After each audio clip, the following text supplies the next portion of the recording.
Ali je mogoče, da bi bodisi demokrati, bodisi republikanci izolirali antisemite in skrajneže v svojih vrstah?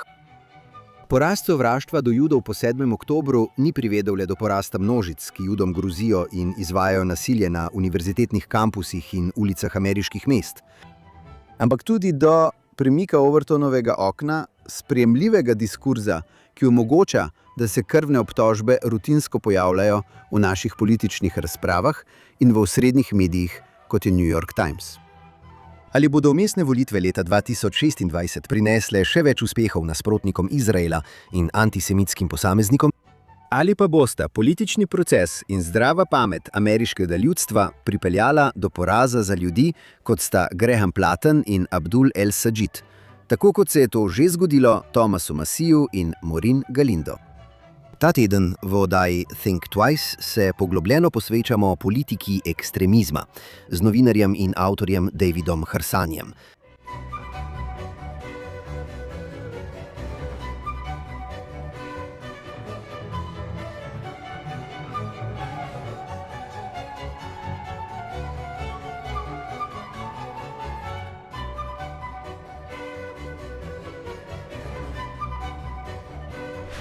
Pozdravljeni in dobrodošli v oddaji Think Twice. Tako republikanci kot demokrati se leta 2026 borijo za svojo politično dušo, izid te bitke pa je še daleč od jasnega. Poraz skrajnežev in antisemitskih oseb, kot sta republikanski Thomas Massie in demokratka Maureen Galindo, na predizborih v Kentuckyju in Teksasu pretekli mesec, je vzbudil nekaj optimizma. Da bi se normalizacija antisemitizma, ki je od 7. oktobra postala stalnica ameriške politike in novinarstva, morda začela umikati. In obstaja velika verjetnost, da bosta Graham Platter in Abdul El Sajid, katerih uspeh bi lahko pokazal, da ni nobenih omejitev za sposobnost takšnih protijudovskih, protiizraelskih in protiameriških skrajnežev, da pridobijo podporo osrednjih liberalcev, na koncu poražena leta 2026. A ni mogoče zanikati, da so sile, ki stojijo za uveljavljanjem protijudovskih teorij zarote, pridobile ne le oporo v obeh strankah, ampak jih ni mogoče potisniti nazaj v blato skrajne levice in skrajne desnice, kamor tudi sodijo. Ali vsaj ne v bližnji prihodnosti. Ne glede na to, ali govorimo o intersekcijski bazi demokratske stranke ali priljubljenih podcasterjih na desnici, širjenje krvnih obtožb proti Judom ni več nujno diskvalifikacijsko. In to je ustvarilo novo in zaskrbljujočo realnost v ameriški politiki, ki je ni mogoče prezreti. Da bi o tem razpravljali, imamo to srečo, da je ta teden z nami spet eden najbistrejših političnih analitikov današnjega časa. David R.S. je višji pisec pri Washington Examinerju in sodelavec pri New York Postu ter National Review, prav tako pa je sovoditelj skupaj z Molly Hemingway podcasta You're Wrong na Federalist Radio Hour. Je avtor 6 knjig, med katerimi sta tudi Eurotrash, zakaj morajo Američani zavrniti propadle ideje umirajoče celine, in Vzpon Blue Onona 2024, kako so demokrati postali stranka teoretikov zarote. David Arsini, dobrodošel nazaj v Think Twice. Hvala, da ste me povabili. Cenim to. No, David, hvala, da si ponovno vzel čas in se nam pridružil. Preden te vprašamo o konkretnih primerih ekstremizma in antisemitizma, ki danes obstajajo v obeh glavnih strankah, in o tem, kako se vsaka od njih spopada z njihovim izoliranjem, mislim, da bi te najprej rad vprašal, kako je prišlo do tega, da se je določen sklop prepričanj, za katerega menim, da ima svoje korenine v nekatere teorije zarote, o katerih ste govorili v svoji knjigi Blue Onon, torej anticionizem, za katerega verjamem, da ga ni mogoče ločiti od antisemitizma. Se premikajo znotraj Overtonovega okna sprejemljivega diskurza v osrednjih medijih, prav tako pa se zdi, da so prodrla tudi v frakcije obeh strank. To je dobro vprašanje. Preprosto mislim, ker je tako. Nihče nikoli ne bi pomislil, da bi bil rasist in zarotniški na način, kot so do Judov, recimo do temnopoltih Američanov ali kogarkoli drugega. In to je zato, ker jim anticionizem daje to kritje. Je nekakšna vstopnica, da lahko rečeš, kar hočeš. Cionist je evfemizem za judovsko osebo. Toda celo znotraj anticionizma. Rekel bi, veste, da gre za odpor ali odpor do Izraela ali karkoli že. Lahko krivite Jude tukaj doma za vse, veste, za vse te stare stereotipe o Judih. Nadzorujejo medije, nadzorujejo denar, lahko odstranijo ali se znebijo politika, ki jim ni všeč. Tako je vse skupaj kot nalašč za tovrstno sovraštvo, ki je, mislim, vedno obstajalo. Zagotovo med progresivci do Judov samih, pa tudi med izolacionisti in paleokonservativci, ki so po mojem mnenju zelo blizu temu, da so sami progresivci. Mislim, iskreno, Tucker Carlson je veliko bližje Hasanu Pikarju, kot bi si ljudje verjetno želeli priznati. Pravzaprav bi rekel, da sta si precej podobna, razen morda pri nekaterih kulturnih vprašanjih. In niti ne vem, če to še drži. Torej, vedno je bilo prisotno, mislim, da je to moj odgovor do neke mere. Zdaj je pač dovoljeno, ker smo odstranili stigmo. Hvala, da ste poslušali Think Twice. Ne glede na to, ali nas poslušate na katerikoli od podcast platform, ali nas gledate v živo na Facebooku X ali na YouTube kanalu JNS, prosimo, všečkajte in ali se naročite na JNS. Kliknite na zvonček za obvestila in nam dajte dobre ocene. Poleg Think Twice obstaja tudi dnevni podcast Jonathana Tobina, kjer z vami delim še več novic in analiz o najpomembnejših vprašanjih, s katerimi se danes soočamo. Dnevno oddajo lahko najdete pod Jonathan Tobin Daily na kanalu JNS, kjerkoli poslušate svoje podcaste. In zdaj nazaj k današnjemu programu.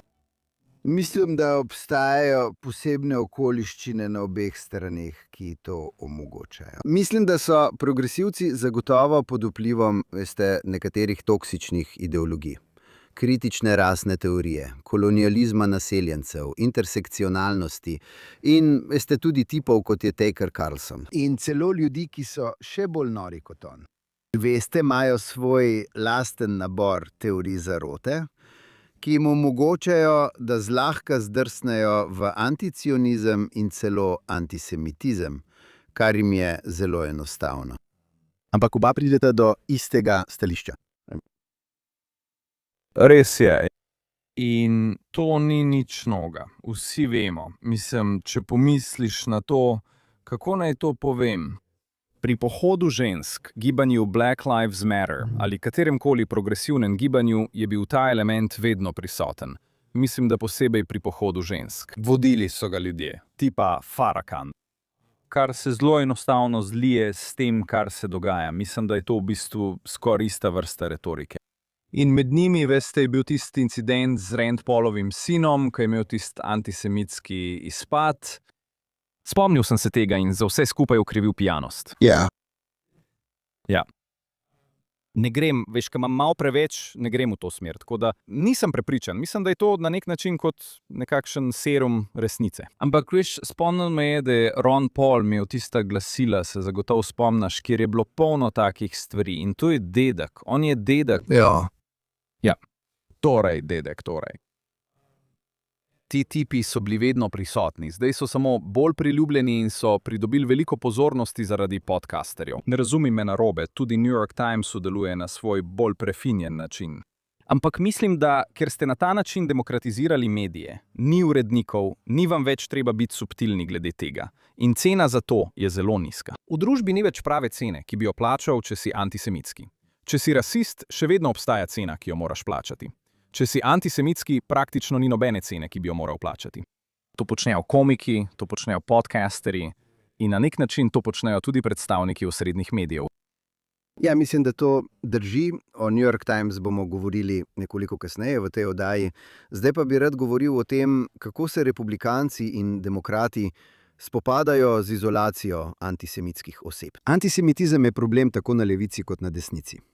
Vendar je mogoče imeti boljši občutek glede tega, kako eni od njih izolirajo sovražnike Judov. In kakšno vlogo, po tvojem mnenju, igra izjemno pristranski duh našega diskurza in politike, ko gre za soočanje s takšnimi ljudmi? Jasno mi je, da se republikanci bolje odrežejo, ker Mesija ni več. Marjorie Taylor Greene ni več. Za me je pa problem, zakaj jih sploh ni več. Jih ni več zato, ker so bili antisemiti? Glede tega nisem prepričan. Mislim, da jih ni več, ker jih Donald Trump ni več potreboval in to iz dobrih razlogov. Z dobrim razlogom Trump, kot se je izkazalo. Ja. Točno tako. Veliko je imelo opraviti z Epsteinovimi dosjeji. In zdaj, vidiš, veš, Epsteinov razred. Še en nov eufemizem za določeno vrsto ljudi. Kot da bi Epstein deloval na nek način na judovski način, kot da obstaja kaj takega, veš, kot da, mislim, da nekaj takega obstaja, ampak on ni deloval na ta način. Torej, opravljajo boljše delo in res so boljši, veš, mislim, o tem ni dvoma. V republikanski stranki je manj antisemitičnih ljudi, vsaj zagotovo med izvoljenimi republikanci kot pa na levici. Na levici so pa vsod, na desnici zdaj ni nobenega momdonja. Ampak to ne pomeni, da je vse super. So pa boljš, mislim, in jaz, veš, ne vem, kaj prinaša prihodnost, ampak trenutno je boljš. Ja, mislim, da je to res. Mislim, da je izvoljena republikanska stranka, zdaj, ko je Messi na izhodnih vratih, veš, zagotovo republikanski klubski poslanci v predstavniškem domu skoraj soglasno podpirajo Izrael. Demokrati so v najboljšem primeru, najboljše, kar lahko rečeš, je, da so razdeljeni, ampak, veš, tudi zmerni, tisti, ki so nekako za Izrael demokrati, so zelo tiho. Razen Johna Fettermana. In on ima, veš, eno nogo, ali morda celo 1,5 noge zunaj demokratske stranke trenutno. Ali bo sploh poskušal kandidirati za ponovno izvolitev? Torej, mislim, da je vprašanje, ko gremo v poletne mesece, čeprav so še vedno številčno razmeroma majhni, levo krilo kongresne skupine je imelo ogromen vpliv na demokratsko stranko že od svojih začetkov po volitvah leta 2018. Če bi se zgodilo, da bi bila Graham Platform, Plater in Abdul El Sayed, če omenim posebej dve osebi, izvoljena v senat to jesen. Kaj mislite, da bi to pomenilo za demokratsko stranko in njeno prihodnost, če bi bila skupina tudi v senatu, ne le v predstavniškem domu? Dobivali bodo vedno več moči. In praktično ni nikogar, ki bi tem ljudem resnično nasprotoval na kakršenkoli resen način. Mislim, če pomislite na Platnerja, ni bila nacistična tetovaža tista, ki je res koga pripravila do tega, da bi rekel ne hvala. Bilo je njegovo tiste spolne zadeve ali karkoli se zdaj dogaja, za kar sem prepričan, da bo še več tega. Ampak ekipa se je razširila tudi v establishment, kaj ne? Imate Van Hollanda, ki piše kolumne v New York Timesu. Ja, senator iz Marylanda, kar veste, Maryland ima verjetno, ne vem, nisem preverjal, ampak predvidevam, da je tam judovska populacija razmeroma visoka. In mislim, vem, da večinoma glasuje za demokrate. Ja, točno tako. In s tem nima nobenih težav, to mu ne bo škodovalo na noben način, ker velikemu delu uveljavljene sekularne judovske elite zato sploh ni mar. Torej ni tako, kot da bi bili pod pritiskom, da bi bili manj ekstremni. Njihov ekstremizem je zdaj kot rak v stranki. Ja, Chuck Schumer. Tip z nacistično tetovažo v Mainu, Chuck Schumer, veš, takoj, ko je zmagal, je bil Chuck Schumer zraven. In, veš, razumem, si v strankarskem položaju, ampak ali ne bi morali bolj delati na primarni ravni, da bi poskušali preprečiti tem ljudem? Vidiš to v Michiganu, El Sayed ali kakorkoli mu je že ime. On, veš, ni veliko uveljavljenih, mislim, da so ljudje, ki kandidirajo, ampak ni tega usklajenega napora, da bi to poskušali preprečiti, kot si to videl v republikanski stranki. Mislim, celotna zadeva z Masijem je bila vodena s strani uveljavljene republikanske stranke, spet, iz kakršnihkoli razlogov. Mislim, da to ne izgleda dobro. Veš, lahko se zgodi, da če pridejo na oblast, bodo začeli predlagati zakone, ki bodo prekinili financiranje. Veš, financiranje orožja za Izrael ali jim preprečili nakup orožja in podobne stvari. Mislim, da boste to videli. Zato menim, da je pomembno, da Izrael začne razmišljati, veš, in vem, da je Netanjahu to omenil, da bi morali biti bolj neodvisni na tem področju. Ja, mislim, da je to res in mislim, da je to pametna odločitev za Izrael na dolgi rok. Ampak mislim, da simbolika dejstva, da je že 40 demokratskih senatorjev glasovalo za prekinitev prodaje orožja Izraelu sredi vojne, kaže, kam gre demokratska stranka. Zdaj, če naredimo še korak naprej, če se malo bolj poglobimo v demokrate, misliš, da obstaja prihodnost za proizraelske demokrate? Nekdo, kot je guverner Pensilvanije Josh Shapiro, eden izmed mnogih demokratskih predsedniških kandidatov za leto 2028, se obnaša, kot da lahko ublaži naraščajoče sovraštvo do Judov in Izraela v svoji stranki, tako da pravi, da sovraži Netanjahuja in upa, da bo to dovolj, da zadovolji levico, ne da bi ga prisilili, da se odpove kakršnikoli naklonjenosti do Izraela. Kar je zanj zelo težko, ker je, kot veš, zelo vpet v judovsko skupnost. Toda mnogi v demokratski bazi resnično menijo, da je Kamala Harris leta 2024 izgubila proti Trumpu, ker sta bila ona in Joe Biden premalo sovražna do judovske države po 7. oktobru. In ne poznam nikogar, ki bi mislil, da bi John Fetterman, ki je eden redkih resničnih proizraelskih demokratov, lahko zmagal na demokratskih predizborih, ko se mu mandat izteče leta 2028. Ali mislite, da bo leta 2028 sploh mogoče, da bi demokrati nominirali kogarkoli, ki ne bi lažno obtoževal Izraela genocida ali bil odkrito sovražen do njega, ali pa bil vsaj zato, da se mu uvede embargo na orožje? Malo verjetno. Mislim, da bodo morda imeli bolj zmeren ton kot recimo aktivistični sloj, ampak se mi zdi zelo malo verjetno, iskreno. In morda se motim, upam, da se motim, da bi lahko bil kakršenkoli Jud sploh nominiran. Preprosto ne verjamem, da bi aktivisti to dovolili. Tudi ko poslušam Shapira, se včasih sprašujem, kaj se bo zgodilo, ko Netanjahu ne bo več. Kdo, veste, kaj bodo potem rekli? Zanimivo je, ker je Netanjahu že tako dolgo na sceni, da to uporabljajo že celo večnost. Spominja me na to, kako demokrati nikoli ne morejo napasti lastnikov orožja ali orožja samega. Vedno je kriva NRA. To je za njih enostavna tarča, ki jo lahko nenehno napadajo. In Netanjahuja se pretvarjajo, da je tisti, proti kateremu so, čeprav obstaja široko soglasje glede večine stvari, ki jih dejansko počne v Izraelu, kaj ne? Gre samo za to, ali to počne, veš, kompetentno, ali to počne prav, veš, ali je ta ton pravi, je to prav, ampak ja, v Izraelu ni več prave trde levice. Tako da, veš, in tako je soglasje političnega razreda tam, kjer je Netanjahu. Kaj bojo naredili, ko bo tega konc? Mislim, da bojo do takrat nasplošno sprejeli anticionizem, veš, v demokratski stranki. In ne bo več pomembno. Prepričan sem, da si videl tisto anketo, kjer so rekli, da si celo mladi Judje želijo dvonacionalno državo. Zdaj, ne verjamem, da res razumejo, kaj to pomeni, ampak gre tudi za verodostojnost ankete glede na vzorec ljudi, ki so jih dejansko spraševali. Ampak lahko si predstavljam, da bo to v prihodnje stališče demokratske stranke. Tako da, ja, pozabil sem, kaj je bilo vprašanje, ampak mislim, da smo... Ne bila je demokratska stranka. Ne, ja, ne. In veste, mislim, da ni pomembno, kateri demokrat bi bil nominiran leta 2028, ki bi bil, veste, tako zelo za Izrael kot Josh Shapiro, ki ga zelo dobro poznam. On je sosed, član naše skupnosti in najini otroci so nekaj časa hodili v isto šolo, v isti razred. Spomnim se začetka leta 2008, ko me je poskušal prepričati, da bi bil Barack Obama dober za Izrael. Se je zgodaj vložil v Baracka Obamo, ko so bili vsi ostali za Hillary Clinton in pravzaprav ni imel nič od tega. Ampak sčasoma se je povzpel višje. Ja, on bo v zanimivem položaju. In ne dajem veliko možnosti, da bi bil izvoljen za predsednika. Ampak zdi se, da je talentiran politik. In če bi bili demokrati resni, bi kandidirali takšno osebo. Mislim, da je zmagal v letu, ko je zmagal Trump, ali pa je vsaj zmagal v zvezni državi, kjer je zmagal Trump. In to je točno tista vrsta zvezne države, ki jo moraš osvojiti, da zmagaš na nacionalnih volitvah. Ni poti okoli tega. Verjetno moraš zmagati v Pensilvaniji. Zato se zdi zelo nenavadno. Večina teh drugih zveznih držav res niso na voljo za osvojitev. Zelo malo jih je takih. In ta človek se zdi kot nekdo, ki bi lahko zmagal v teh državah. Morda bi zmagal v Virginiji, verjetno. Lahko bi zmagal v Pensilvaniji in potem si le še eno državo stran od zmage na volitvah. Namesto tega pa bodo na koncu kandidirali nekoga iz Kalifornije ali nekoga drugega, ki ima, recimo tako, samo da se vrnem, Vprašanje, ki si ga prej omenil. mislim, da so demokrati in progresivci proti Izraelu. Mislim, da jih je veliko na nek način tudi antisemitskih.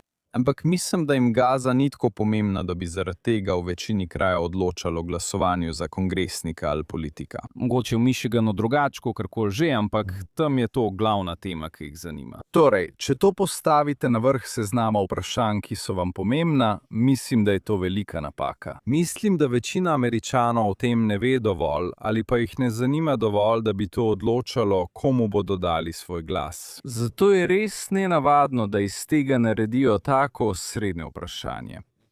In to počnejo zato, in to ima posledice, ker progresivci v to verjamejo. Ampak mislim, da to še ni in morda nikoli ne bo odločilno vprašanje na predsedniških volitvah. Zato je zelo nenavadno, da obrneš hrbet kandidatu, ki bi lahko zmagal v Pensilvaniji, ki ima zmeren nastop in je v primerjavi z drugimi, veste, v primerjavi s socialisti v stranki, zelo zmeren, ki je nadarjen politik, ki bi lahko pritegnil ljudi iz predmestja, kar mislim, da so ljudje, ki jih želite doseči po vsej državi, ampak bomo videli, kaj se bo zgodilo. Ja, sem. Skeptičen sem, da bo on tisti tukaj.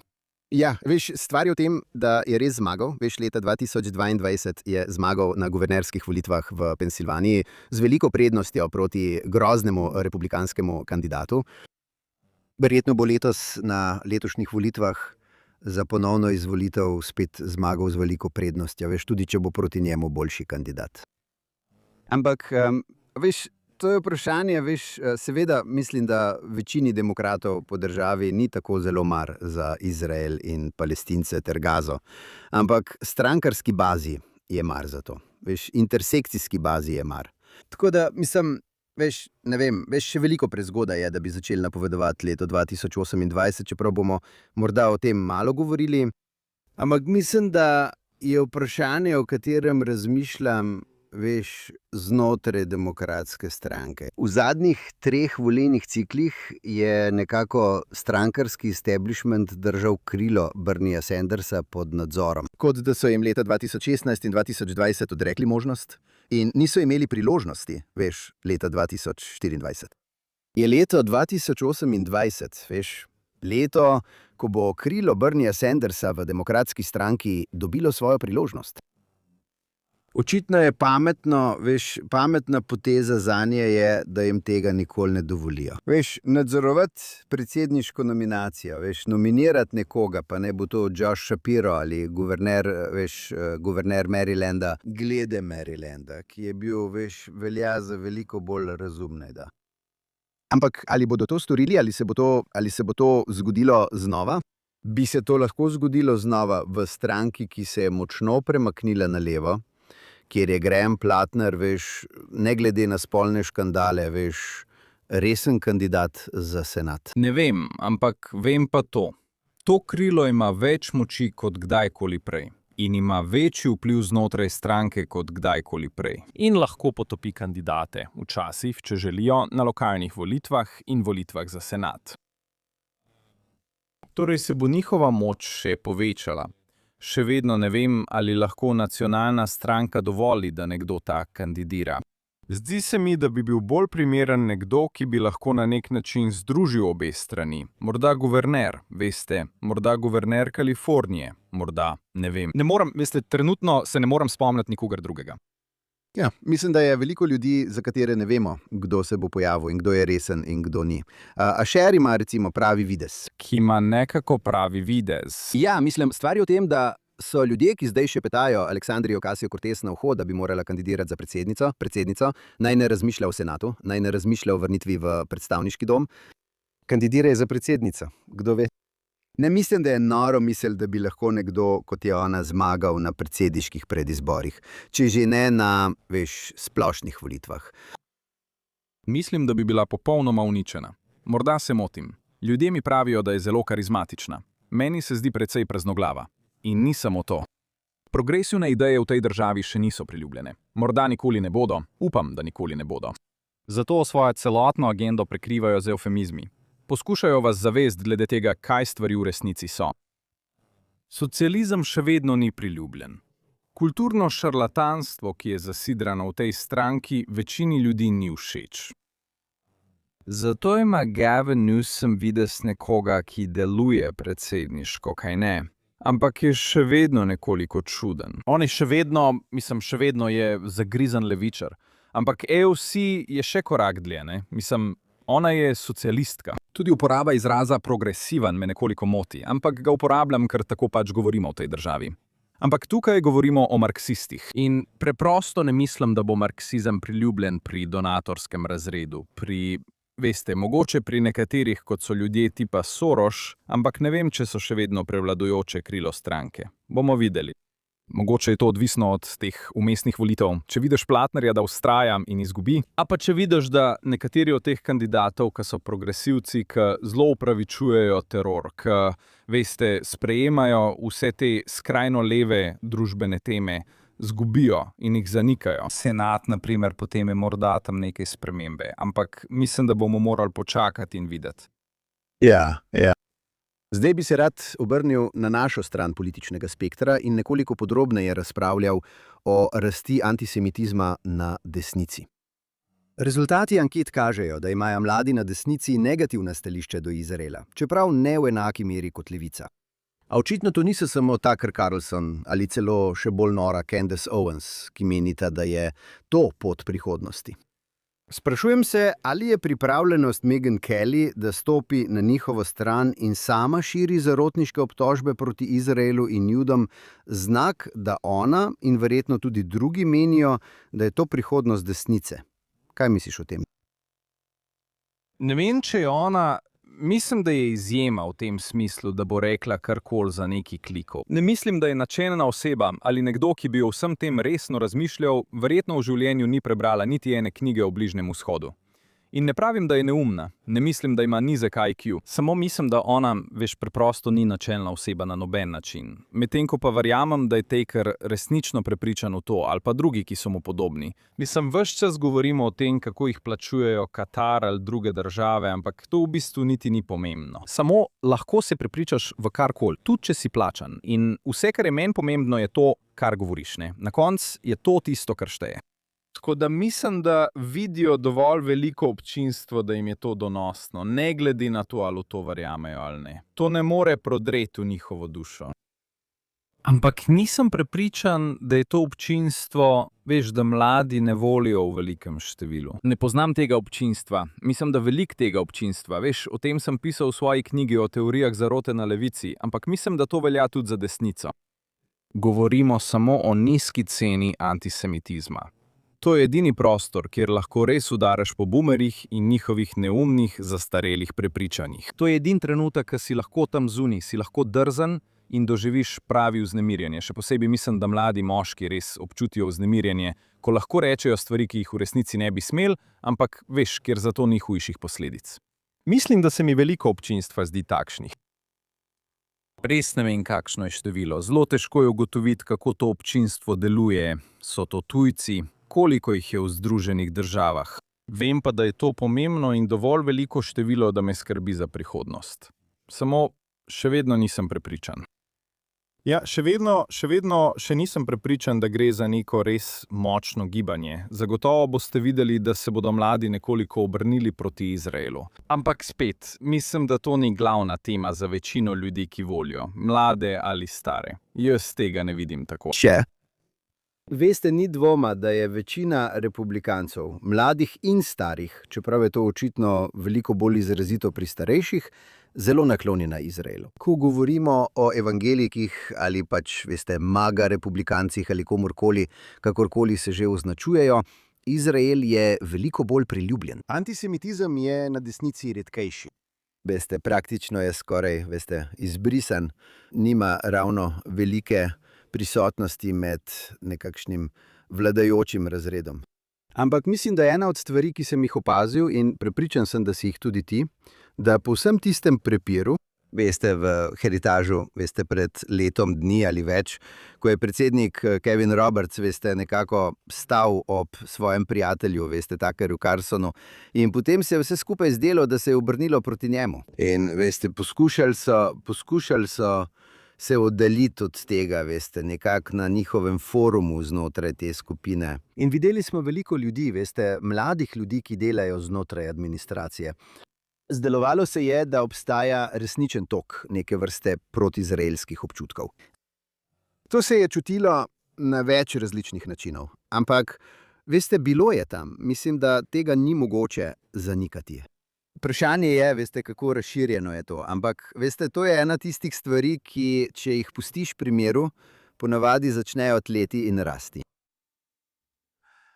Je tam. Mislim, da je tam. Včasih je težko točno določiti, zaradi tega imam včasih težave, ampak ne pravim, da je antisemitski ali kaj takega. Ampak mislim, da je J.D. Vance proti Izraelu.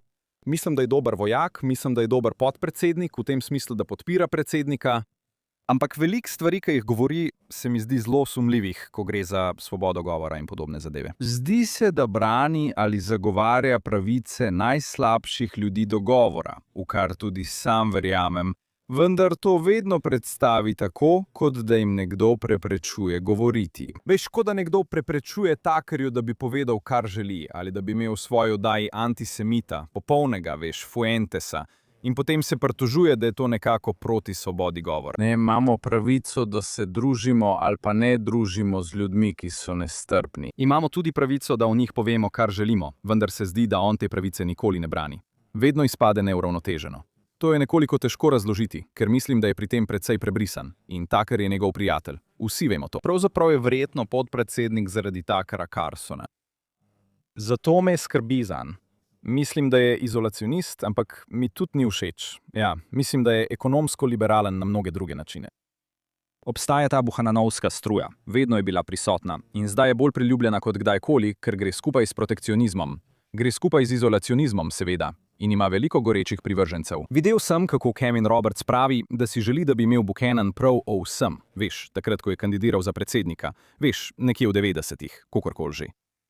To je zelo zaskrbljujoče, ker čeprav mislim, da Patrick Buchanan ni David Duke. Je pa še vedno nekdo, ki je rekel veliko stvari, za katere mislim, da so bile žaljive za judovsko skupnost. In veste, ne mislim, da je sovražil judovsko osebo, ki je sedela poleg njega, ampak je zagotovo mislil. Mislil je, da imajo Judje preveč moči v tej državi in da so nas Judje potegnili in vlekli v vojno. In da govorimo, takrat ste bila prva zalivska vojna, ko je govoril, da je to kot judovska vojna. Da, vojna Amen Corner, kaj ne? Prav. In poslušaj, napisal je, veš kot da obstaja ravna črta od Patricka Buchanana, ki je napisal knjigo, v kateri pravi, da je bil Churchill zlobnež druge svetovne vojne. Ja, točno tako. Do Tuckerja Carlsona, ki ima, veš, neko še bolj neumno osebo v svojem podcastu, ki pravi isto in gre še dlje. Ja, kdo je pisatelj? Zdaj se ne morem spomniti njegovega imena. Za National Review. Joseph Sobran, ne? Joe Sobran, ja, no, to je bil, veš, eden od velikih trenutkov Williama Buckleya, ko je v bistvu, veš, postavil zid med Buchananom in Joeem Sobranom. In, veš, glavno konzervativno gibanje je potem napisalo knjigo z naslovom In Search of Antisemitism. To je storil že prej z društvom Johna Bircha v 60-ih letih, a je to ponovil v zgodnjih 90-ih. Ampak mislim, da je zdaj težava v tem, da so vsi vedeli, da ima Bill Buckley, ustanovitelj sodobnega ameriškega političnega konzervativnega gibanja, pravico določati meje. Danes, veste, na internetu je biti tisti, ki določa meje, nekaj slabega. To se šteje za žalitev. Postavljanje mej je tisto, kar nas loči od živali. To ljudem ves čas govorim. Ne razumem. In vsi postavljajo meje. Torej, ljudje, ki govorijo o postavljanju mej, to počnejo v svoji oddaji. Na svojih straneh imajo ljudi, ki so jim všeč, ali ljudi, ki jim niso všeč. O tem se ves čas prepiram z ljudmi. Ni nam treba. Razmišljamo o Piersu Morganu, prav? Kako se pretvarja, da ima debato med temi ljudmi in onimi ljudmi, ampak povzdigne najbolj skrajne sovražnike Judov in jih postavi na enako raven kot ljudi, ki so o teh vprašanjih razmišljali in debatirajo v dobri veri.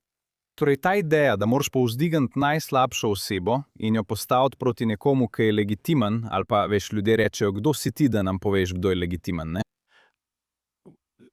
Imamo pravico do presoje in mi odločamo o teh stvarih. Zato beremo knjige ali razmišljamo o vprašanjih ali imamo debate. In s tem, ko jih povzdignemo, na enak način, kot je Tucker povzdignil Fuentesa, je bil namen, da ga narediš sprejemljivega, da mu daš mesto za mizo in legitimen prostor v debati v tej državi. To je bil namen tiste debate. In ljudje se mi posmehujejo, češ, da o tej besedi ne morem govoriti. Ja, lahko, če jih izzoveš in izpostaviš njihovo norost, ampak če jih samo postaviš tja in jim pustiš, da trosijo svoje neumnosti, ali pa ne izpostaviš najslabših stvari, ki so jih rekli, ali njihovih pravih stališč, potem samo olepšuješ njihova stališča. Kakorkoli, trudiš se. Zato mislim, da je nadzor pomemben. Imeli smo neko strukturo. Imeli smo časopis, ki so ga pregledali uredniki. Morda so bili pristranski, morda niso bili, ampak so ti dajali povratne informacije, razmišljali so o tem, zdaj tega nimaš več. Pravzaprav si spodbujen, še posebej v svetu podcastov, pa tudi na spletu, kjer je vse monetizirano in nagrajeno, da povabiš najslabše ljudi, ki lahko izrečejo najbolj nore in najbolj sovražne stvari. Ker je v tem denar. Infrastruktura, kot je Twitter ali X, mislim, je res slaba, vsaj kar se tiče boja proti antisemitizmu. Zagotovo ga je, veš, še spodbudila. Mislim, da še bolj, kot bi bilo sicer. Ja, no, krivi za to Ala Gora, ker je izumil internet, ampak, veš, Ja, mislim, to je dejansko res. Več udarne vsebine, kot lahko ponudi svojemu občinstvu, ne glede na to, kje si, boljše je. Več klikov boš dobil, več prenosov podcastov boš imel. Kar se tiče Jedija Vansa, veš, nameraval sem priti do njega malo kasneje, ampak veš, resnica je, zame, mislim, da veš, veliko stvari mi je pri Vansu všeč kot politiku. Mislim, da veš, veliko stvari mi je bilo pri njemu všeč. Ampak če si nevtralen glede protisemitizma Tuckerja Carlsona, kar je bilo javno stališče, ki ga je zavzel, ko je šel na Turning Point USA, veš, decembra lani, ko sta se Ben Shapiro in Tucker Carlson prepirala na tistem dogodku, in on je rekel, ne bom izbiral med tema dvema stranema. Zakaj to ne bi bilo diskvalificirajoče? Seveda želimo, da zavzameš stran pri takšni stvari. Veš, gre za prav in narobe. In če misliš, da ni razlike, veš, da gre za vprašanje prav in narobe, potem ti ne bi smeli zaupati nobene odločitve. Ni sramežljiv, ko gre za zavzemanje stališč pri številnih vprašanjih, tudi glede evropske svobode govora, kaj ne, ali pa karkoli drugega, ali moralnih vprašanj. Nima težav zavzeti stališča, ampak pri tem vprašanju je zelo poseben. Tako da nimam nič osebnega proti Jediju Vansu. Zdi se kot zelo normalen družinski človek in pameten moški in vse to. Mislim, da veliko bolj populističnih tipov na desnici precenjuje, kako privlačen bo za ljudi zunaj njihovega kroga. Ne vem, morda se motim, ne ugibam, kdo bo predsednik. Lahko bi bil podpredsednik, lahko bi bil naslednji predsednik, če se bo pomeril proti AOC ali kaj podobnega, če dobi nominacijo. Mislim, da ljudje precenjujejo, kako priljubljen bo in kako priljubljene bodo njegove politike, ter koliko osebne karizme ima. In veste, težko mi je to oceniti. Včasih se motim glede te karizme. Nisem mislil, da bo Donald Trump zmagal leta 2016. Ampak nisi bil edini, ki tega ni mislil. Zato sem nehal napovedovati, ampak verjamem, da nekoliko precenjujejo njegov privlačnost. Ampak bomo videli. Bomo videli, kaj se bo zgodilo. Ja, no, kandidirati za predsednika ni isto kot kandidirati za karkoli drugega, če smo se kaj naučili v naših življenjih, ko pokrivamo politiko. Fantje, ki so, veste, ljudje, ki so kot velikani, ko kandidirajo za državno funkcijo, ali pa so na nižjih mestih na listi, ko pa morajo biti sami na nacionalnem odru, je to povsem druga zgodba. Torej, Giuliani, Fred Thompson, ja, Giuliani, se spomniš Scotta Walkerja? Scott Walker, ja. Je. To je povsem drugačna igra. In veš, DeSantis ni. Ja. no, ja, in tudi malo me spominja na Obamo, ampak mislim, da dejansko nima Obamove karizme. Ampak veš, bil je v senatu 2 leti. V bistvu so ga podprli nekateri milijarderji iz Ohija, da je zmagal na volitvah. Ni tako, kot da bi imel dolgo politično kariero. Spet to ne pomeni, veste, Donald Trump je kandidiral in zmagal in, veste, Obama je imel v bistvu zelo kratko politično kariero, preden je zmagal. Torej, to se lahko zgodi, ampak ne vemo. In težko je biti podpredsednik, ko svojih stališč res ne moreš jasno izraziti. Zavzemaš stališča nekoga tako nepredvidljivega, kot je Donald Trump. To ni lahka naloga. Torej, ali bo imel čas za to, če bo želel kandidirati naslednjič? Veš, bo zanimivo, ker bo moral prevzeti odgovornost za vse, kar je naredil Donald Trump, vključno z vojno z Iranom, za katero sem prepričan, da ne želi biti odgovoren. Ampak je potem težko obrniti se proti Donaldu Trumpu, ko kandidiraš in reči, da je bila to napaka, ker Donald Trump še vedno vodi to stranko, kot smo videli. Samo vprašajte Huberta Humphreyja o tem, če želite iti nazaj in ga vprašati o podpredsedniku z drugačnim mnenjem o vojni, v tem primeru o Vietnamu leta 1968.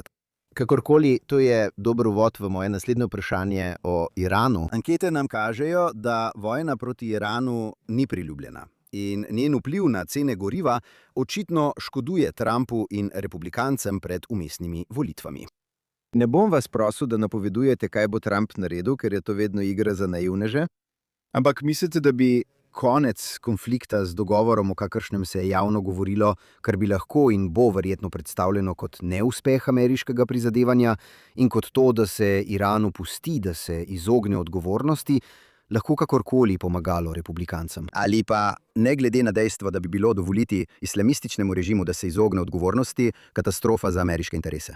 Mislite, da bi bil Trump v tem trenutku v boljši situaciji? Da bi vztrajal pri svojih prizadevanjih za odpravo iranske grožnje, namesto da bi sprejel dogovor, za katerega v bistvu vsi vedo, da ga Iranci ne bodo spoštovali? Težko je vedeti. Rekel bi, da Trump že nosi posledice, volilne posledice, če bi šel v vojno z Iranom. Te so že vštete v njegove negativne ocene. Tako bi odhod zdaj oslabil podporo tistih, ki jim je to všeč, kar bi pomenilo, da bi to izgledalo kot predaja. Videti bo, kot da je ravnal kot Obama in šibko. Mislim, da bi bilo to za ameriški ugled grozno. Vemo, kaj Iranci počnejo. Te stvari zavlačujejo. To počnejo ves čas, ker vedo in mislijo in morda imajo prav, upam, da ne, da lahko preživijo Donalda Trumpa zaradi cen goriva, zaradi notranjepolitičnih pritiskov. Imamo bližajoče se vmesne volitve. Hezbolah vključujejo v svoje dogovore namenoma, ker potem lahko Hezbolahu naročijo, naj napade Izrael. In ko Izrael odgovori, kot bi to storila vsaka normalna država, lahko rečejo, poglejte, kaj se je zgodilo. Zdaj še bolj podaljšajo časovni okvir. Tako to počnejo že 4 administracije zapored, vsaj, mislim, tako. In potem jim to pomaga preživeti in se jim izide.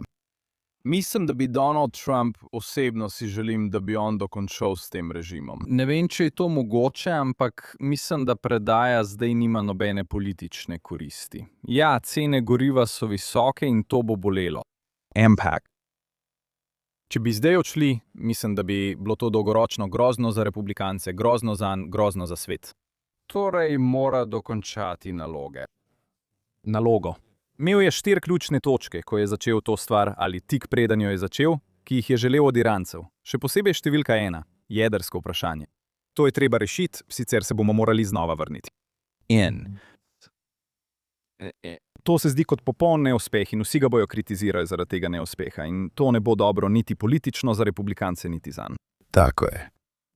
Ali nepriljubljenost vojne? Veste, kaj to pomeni za neoizolacioniste na desnici? Ali veste, trdijo, da govorijo v imenu večine ljudi in demokrati so bili enotno proti vojni. Ampak ali so res, je bilo to nasprotovanje predvsem posledica strankarskih interesov ali sovražnosti do Izraela? Ali pa, veste, mislite, da ima krilo J.D. Vance v republikanski stranki kakšno podlago, naprimer, da je njihovo stališče na koncu pravilno? Ne, vsaka vojna ima resne slabosti, kaj ne? Ljudje umirajo, je uničujoča, ne veš, kaj se bo zgodilo.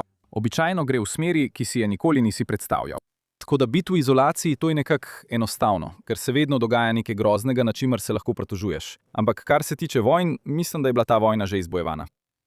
Vojaški del tega je bil brez primere. Mislim, uničili so Iran, ki se je izkazal za papirnatega tigra. Kitajsko orožje pa se je izkazalo za neučinkovito. Rusko orožje se je izkazalo za neučinkovito. Ideja, da ne smemo nikoli ukrepati, kot da so naši interesi kjerkoli po svetu nepomembni, je njihovo stališče. In preprosto si ne predstavljam, da bo to priljubljeno. Če cene nafte ne bi bile tako visoke, kar pa so, preprosto ne mislim, da bi to imelo tako velik vpliv na politiko ali na volitve. Ko ljudi vprašaš v anketah, ali smo zmagali v vojni, večina ljudi pravi, da zmagali smo v vojni. So preprosto proti našemu vmešavanju zaradi Iraka, zaradi cen nafte in ker jim ni všeč Donald Trump. Mislim, da je veliko tega, če bi to počel Biden, mislim, da bi bilo to veliko bolj priljubljeno, ker bi bilo veliko republikancev s tem v redu in tudi nekateri demokrati bi bili s tem v redu. Ampak jaz, veste, res ne vem, kako naj odgovorim na to vprašanje. Še vedno ne verjamem, da bo izolacionizem dolgoročno priljubljen pri večini Američanov. Še posebej, ko bodo videli, kaj lahko Iran naredi z jedrskim orožjem, ali pa bodo o tem razmišljali. Ampak ja, težko je reči, mislim. To je moj odgovor. Rad bi postavil še eno vprašanje o Vanceu, ki je, če verjamete, veste, tem prezgodnjim anketam, še vedno domnevni glavni favorit, veste, da bi nasledil Trumpa. Ali bo moral v bistvu se distancirati od, veste, Tuckerja Carlsona, mislite? Če želi biti resen kandidat leta 2028. Mislim, jasno je, da bo Trump imel veliko zapovedati o tem, kaj se bo zgodilo leta 2028. In on, veste, nekako vidite, da igra, veste, Vanca in Marca Rubija, ki je dobil vsa ta opravila. Veste, on je nekako spet Henry Kissinger ameriške zunanje politike. Veste, ali mora Vance plačati ceno, da lahko igra v prvi ligi? Ali mislite, da mu lahko uspe? Ali mislite, da lahko brez posledic vedno ostane nevtralen do Carlsona? Če izbruhne državljanska vojna, ne vem, ali bi Marco Rubio kandidiral, naprimer, če bi Donald Trump rekel, da bi moral biti J.D. Vance predsednik. Mislim, da je to to. Donald Trump pravi, da bo Vance dobil nominacijo. Ampak če se to ne zgodi in Donald Trump reče, naj se borijo med seboj, potem bo prišlo do državljanske vojne med bolj tradicionalnimi republikanci in bolj populističnimi republikanci. In da bi J.D. Vance potem začel kritizirati Tuckerja Carlsona, mislim, da mu to v predizborih ne koristi. Tako bi bil v zelo težkem položaju in poskušal bi se temu izogniti. Morda bi mu to celo uspelo. Ne vem, res ne vem. Ampak če mu Donald Trump preprosto dodeli ta položaj, mislim, da mu tega ne bo treba storiti. Prav. Torej, mislim, to je zdaj, veš, težko je, kot sva rekla, bilo je težko biti podpredsednik. Torej, v resnici ne delaš veliko, ne?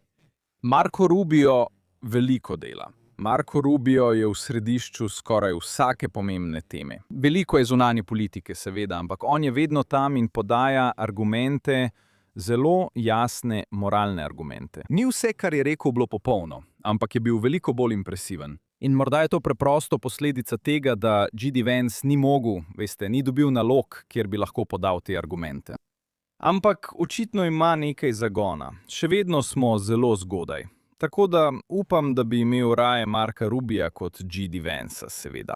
Ampak na koncu je vse odvisno od tega, kaj želi Donald Trump. In kako je že bil tisti film, kjer mu vrže palco za biljard in reče, naj se spopadeta, jo zlomi in ima reče, naj se spopadeta. Če se to zgodi, mislim, da bomo videli nekako malo državljansko vojno in lahko postane precej grdo znotraj republikanske stranke. Ja. Obrnimo se za trenutek nazaj na levico. In veste, zdi se, če spremljate, kaj se dogaja na levici, da prihaja do neke vrste oživitve socializma, morda celo komunizma. Priljubljenost Zore Mamdani, veste, kljub temu, da so njegove politike, njegovi predlagani ukrepi absurdni. Ampak to se navezuje na pravi tok mnenj na levici, ne samo na tiste norce, ki ploskajo umoru zdravstvenega direktorja. Ampak zdi se, da se to nekako ponovno pojavlja. Torej, moje vprašanje je, ali je Zora Mamdani in njegov pojav le enkraten primer v globoko modrem okolju, kot je New York. Ali bomo tega videli še več? So marksisti, mislim, že ste mi povedali in se z vami strinjam. Ne mislim, da bodo Američani sprejeli marksizem, ampak demokratska stranka bi ga pa morda lahko. V zadnjem času veliko demokratičnih socialistov zmaguje na predizborih. Kaj nam to pove o tem, kje smo? Mislim, očitno so ljudje nevedni glede komunizma in nevedni glede marksizma. Veste, ne poznajo zgodovine 20. stoletja ali katerekoli druge zgodovine. Ampak veste, ali bi to morali tako hitro zavreči, veste, kar tako? Ali pa nas čaka še en boj za, veste, svobodne trge in svobodo nasploh? Ne, tega ne bi zavrgel. Mislim, da v urbanih območjih vidimo veliko socialistov, ki kandidirajo in zmagujejo na volitvah v mestne svete za župane in na drugih položajih. Veliko mladih privlači socializem, kot vedno, ker gre za to idealistično, revolucionarno idejo, ki jo je zelo enostavno moralno razumeti. Želimo, da so stvari poštene. Želimo, da ima vsak priložnost. Vse to, medtem ko so kapitalizem in ideje prostega trga veliko bolj abstraktne in jih je težje prodati. Vedno je bilo tako, veste. Danes sem nameraval napisati kolumno o zagovarjanju velikih farmacevtskih podjetij. Veste, noben mlad človek noče tega slišati. Ampak to je resnica in to je zelo težko prodati. Zato to jemljem zelo resno. Mislim, vi veste. In takšna radikalnost bo vedno bolj priljubljena. Pomislite na demokrate, ki želijo uničiti vrhovno sodišče, želijo uničiti volilni kolegi. Oni naredijo demokracijo veliko bolj neposredno in s tem, ustvarjajo temelje za veliko bolj socialistične gibe. Torej, Mislim, da je to resen problem. In nisem prepričan, kaj lahko storite glede tega. Ko imate na primer Mamdanija, kjer ste v mestu z veliko kapitalisti, veliko Judi, kaj ne? Tam sem odraščal in on še vedno zmaga. to je nekaj, o čemer je treba razmisliti. To je v mnogih pogledih središče sveta. In on, veste, je zmagal. Torej, in ljudje kot je on. Torej, jemljem to zelo resno, ja. In mislim, da je to predvsem problem mladih. Torej, morda, ko bodo starejši in bodo morali plačevati davke ter imeli svoja podjetja in stvari gredo naprej, bodo spremenili mnenje. Čeprav se to ne zgodi vedno. Mislim, da ljudje verjamejo, da postaneš bolj konzervativen, ko se staraš. Ampak to nasplošno res ni tako, ne? Mislim, da se ljudje na mnoge načine držijo politike svoje mladosti. Ampak bomo videli. No, veste, če sem se v novinarstvu česa naučil, je to, da ljudje verjamejo v tisto, v kar želijo verjeti. In če kaj, veste, nekako val podpore za Mamdanija se je zdel, kot da prihaja iz neke vrste razreda izobraženih elit, ki so propadale. Veste, vsi ti ljudje, vsi ti mladi ljudje, ki so pridobili vse te drage diplome in zdaj, veste, ne živijo ravno najbolje. Ne morejo, veste, živeti na Manhattanu tako, kot bi si želeli. Zato jim brezplačne stvari zvenijo privlačno. Tako kot so vedno zvenele, veste, zelo revnim ljudem. In to je res. Mislim, da je veliko njegovih glasov prišlo iz krajev v Brooklynu, Queensu in Manhattanu, ki so bili določene vrste, veste, določen sloj družbe. Medtem ko so pred mnogimi leti, ko je Giuliani zmagal, njegovi glasovi prišli iz Staten Islanda, Queensa in delavskih območij Brooklyna, kjer to prebivalstvo danes ne obstaja več tako kot je prej. Tako da, ja. To je drugačen New York. New York, ki je izvolil Rudyja Giulianija, veste, je že zdavnaj odšel. Ja. In tako je v mnogih mestih, ker je v bistvu za bogate in revne. In potem imaš to dinamiko, o kateri ljudje ne radi govorijo, ampak jaz, veš, rdeče-zelena zveza. Veš, imaš veliko ljudi, ki so v bistvu islamisti ali pa zagovorniki islamizma, ki so zelo vpleteni v to. V šolah in akademskih krogih, pa tudi znotraj teh skupnosti. Kot sem rekel, mislim, da to za večino ljudi ni najpomembnejša tema. Je pa zelo pomembna za to manjšino ljudi. In to omogoča tudi več antisemitizma, ker se progresivni levičar počuti, kot da je to, veš, žrtev, veš, to je.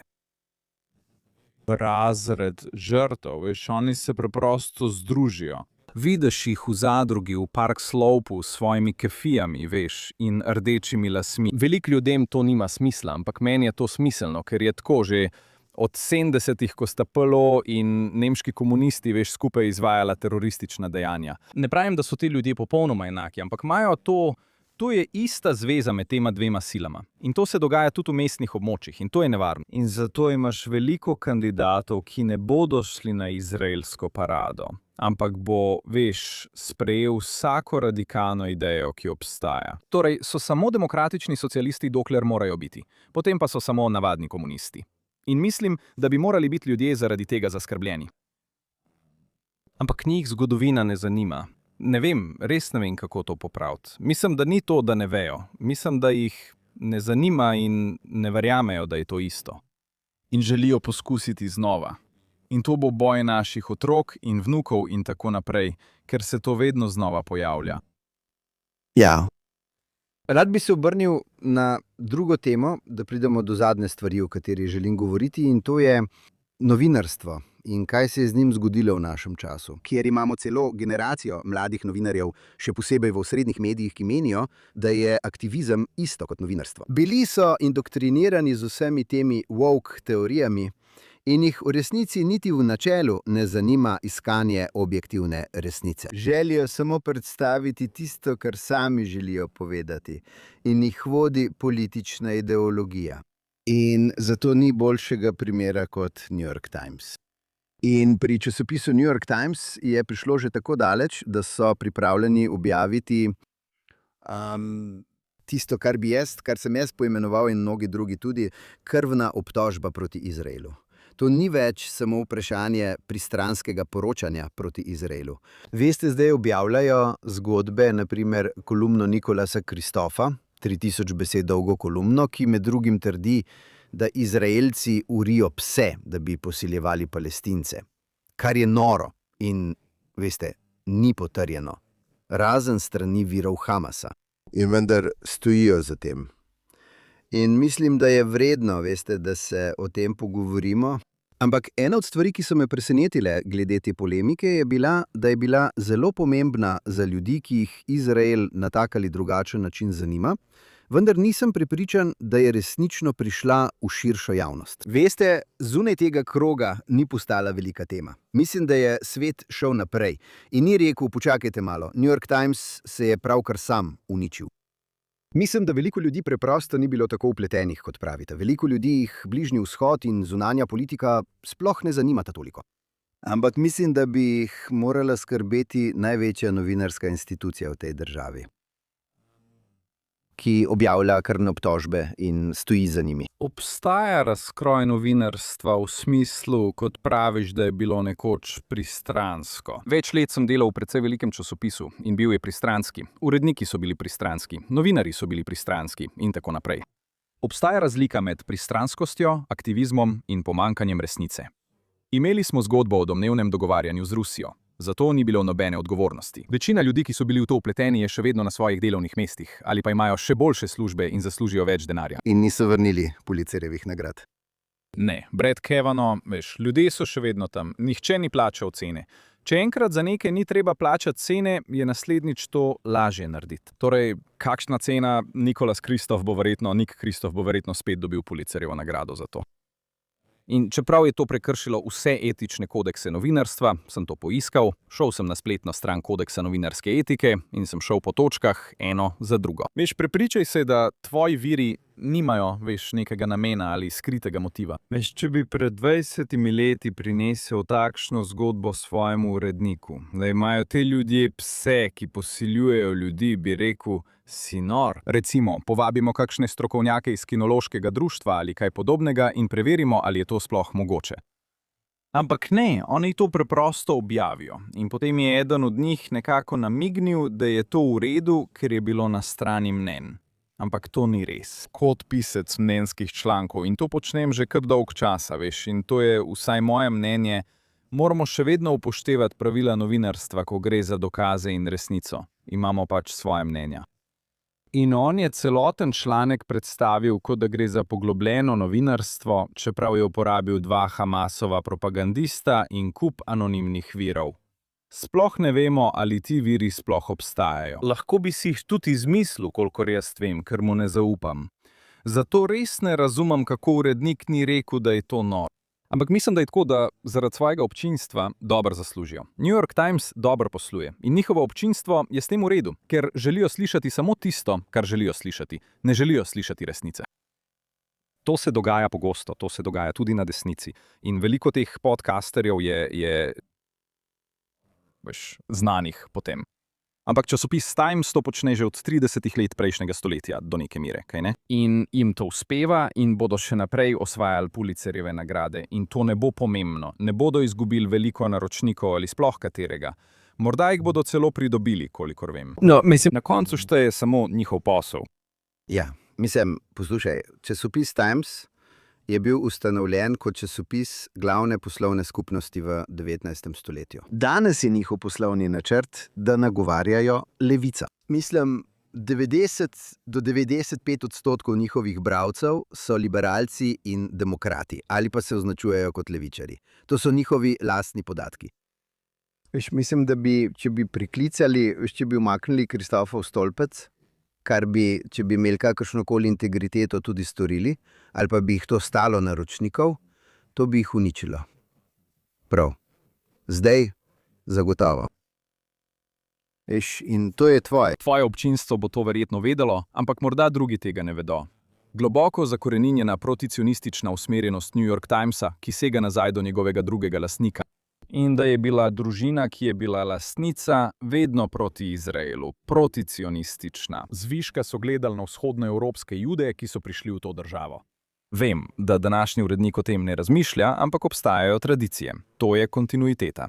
Ja, On je dejansko že nekaj generacij oddaljen od tega, da bi bil sploh asimilirani Jud. Tako da, veš, zdaj niso več taki, ampak to je zagotovo njihov način razmišljanja. in se spomniš prvega, takoj po 7. oktobru, mislim, da je bilo morda le teden dni kasneje, ko je Izrael prvič začel povračilne ukrepe, je islamski džihad po nesreči z raketo zadel bolnišnico. Zato so okrivili Izrael. Niso imeli nikogar tam, ki bi potrdil zgodbo. Niso imeli niti slike. Zato so objavili sliko druge goreče stavbe ali nekaj podobnega, kar je ljudi zavedlo, da so mislili, da je to stavba, ki jo je zadel Izrael. Tako so bili prvi, ki so preprosto uporabili Hamasove številke, veste, ne da bi jih sploh preverili. Tako da to presega pristranskost, to je aktivizem. In zato, veste, in Kristof, on je res, ta tip je prava šala. Mislim, iskreno, imel je že druge velike zgodbe, ki jih je popolnoma zamočil. Res velike zgodbe. In samo nadaljuje, kot da je vse v redu. In nihče, veste, nihče za to ne odgovarja. Ni nobene kazni, veste, verjetno bo celo dobil Pulitzerjevo nagrado. Teden dni preden je objavil to zgodbo, mislim, da je New York Times dobil Pulitzerjevo nagrado za prikaz tistega otroka s cerebralno paralizo. In so se pretvarjali, da strada zaradi, veste, izraelske blokade. In dobili so Pulitzerja. Nihče za to ni plačal cene. Ja. No, mislim, to pove nekaj groznega o novinarstvu, ampak veste, zato je naša država tako razdeljena. Ker ljudje ne berejo, ne gledajo, ne poslušajo več istih stvari. Ampak, veste, ko ena stran popolnoma skrene, zakaj bi kdorkoli, ki ni vpleten na levici, ali ljudje kot smo mi, ki smo plačani, da beremo, veste, vse, zakaj bi kdo bral Times? Zakaj bi kdo sploh posvečal pozornost temu? In zakaj bi jim bilo mar za kogarkoli, ki ni na njihovi ideološki strani? Mislim, da je to ta grozna dinamika. To je tragedija, ker je kakovost tega časopisa dejansko izjemno visoka. Če pogledaš njihov kulturni del ali pa imajo doseg za mednarodno poročanje, kot ga ima zelo malo časopisov. In namesto, da bi to izkoristili, uničujejo svoj ugled. Za priljubljenost razreda podcasterjev krivim uveljavljene medije, ker obstaja vakuum zaupanja. Nihče več ne zaupa medijem, ne glede na to, kaj rečejo. V resnici, če preberem članek v reviji Time, sem včasih bral med vrsticami. Veš, kako si to včasih počel? In si pristranski, ampak si lahko nekako izluščil resnico, veš, nekako razvozlal, kaj govorijo. Zdaj pa sploh ne vem, če je karkoli res. In to počnem za življenje. Lahko si predstavljam, da jim nekdo tam zunaj na svetu ne verjame. Tako da bo ta oseba šla iskat druge vire in bo našla vir, ki ves čas govori to, kar želi slišati. Ali pa je bolj zanimiv za poslušanje, ker se ukvarjajo s teorijami zarote ali pač karkoli. In to je velik problem v družbi, ker res potrebujemo informacije, ki jim lahko zaupamo. Ne zaupam New York Timesu, ne zaupam Washington Postu, ne zaupam CNN-u. Ne vem, komu naj zaupam. AP, Reuters. Pravzaprav ni nikogar, ki bi mu lahko zaupal. In to je velik problem. No, ob tej žalostni ugotovitvi, David, hvala, da si se nam pridružil. Kje lahko naši gledalci in poslušalci spremljajo tvoje delo? Pri Washington Examinerju sem jaz, David Harsani, David Harsani na X-u, če me želite videti, kako se razburjam in govorim o različnih stvarih. V redu, super. No, res bi morali. In preberite Davida. Zahvaliti se želimo tudi naši publiki. Prosimo, ne pozabite vsak dan poslušati oddaje Jonathan Tobin Daily Edition, ki jo lahko slišite, kjerkoli poslušate podcaste. In ne glede na to, ali nas poslušate na eni od teh platform, ali nas gledate tam, ali nas spremljate v živo na Facebooku, X-u ali na JNS TV, prosim, všečkajte in ali se naročite na JNS. Kliknite na zvonček za obvestila in nam dajte dobre ocene. Pišite nam na thinktwice@jns.org in nam sporočite, kje gledate ali poslušate oddajo in kaj si o njej mislite. In ne pozabite, berite in razmišljajte s svojo glavo. Se vidimo spet naslednji teden.